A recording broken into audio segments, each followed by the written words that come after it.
जय सिया राम। नमस्कार मित्रों। मित्रों, कुछ समय से बड़ी दुविधा की स्थिति चल रही है कि मकर संक्रांति कब है। कुछ विद्वान 14 को मानते हैं और कुछ विद्वान 15 को। चलिए, इसके पहले हम बात करते हैं कि संक्रांति क्या होती है। देखिए, संक्रांति जब सूर्य नारायण एक राशि से निकल के दूसरी राशि में जाते हैं तो उस अवधि को, उस पीरियड को संक्रांति कहते हैं। वर्ष भर में ऐसी 12 संक्रांति होती हैं क्योंकि सूर्य नारायण एक राशि में लगभग 30 दिन रहते हैं। तो ये तो हो गई संक्रांति। अब मकर संक्रांति का महत्व तब इसलिए बढ़ जाता है क्योंकि जब मकर राशि में, जब सूर्य धनु राशि से मकर राशि में आते हैं तो वो उत्तरायण की तरफ आ जाती हैं। थी उत्तरायण हो जाता है, दो होता है, दक्षिणायन और उत्तरायण। तो उत्तरायण को काफ़ी शुभ मानते हैं हम लोग क्योंकि ये देवताओं का दिन भी होता है और जितने भी शुभ कर्म हम करते हैं, पूजा अनुष्ठान वगैरह, ये सारे कार्य शुरू हो जाते हैं, विवाह वगैरह सारे मांगलिक कार्य। तो ये तो हो गया इसका महत्व। और जब सूर्य नारायण जब कर्क राशि के उपरांत चले जाते हैं तो कर्क संक्रांति, तो उसके बाद दक्षिणायन लग जाती है।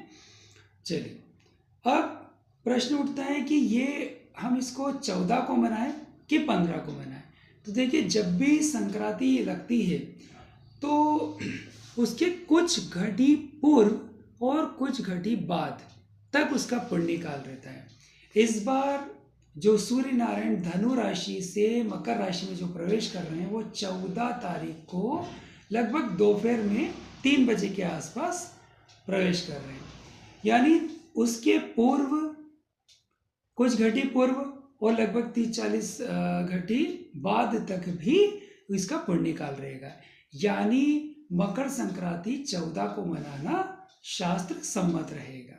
और यदि हम 15 को मनाते हैं कुछ घटी बाद तक, तो वो भी आपका पुण्यदायक रहेगा।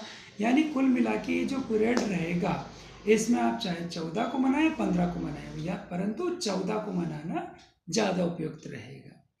अब हमें करना क्या है संक्रांति के दौरान? तो देखिए, भगवान सूर्य की आराधना करना है, आदित्य हृदय स्तोत्र का पाठ करना है, गंगा स्नान का बहुत महत्व होता है।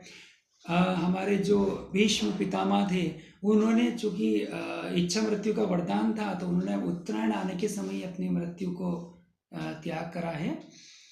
इसके अलावा आप खिचड़ी दान कर सकते हैं, दाल चावल की खिचड़ी दान कर सकते हैं।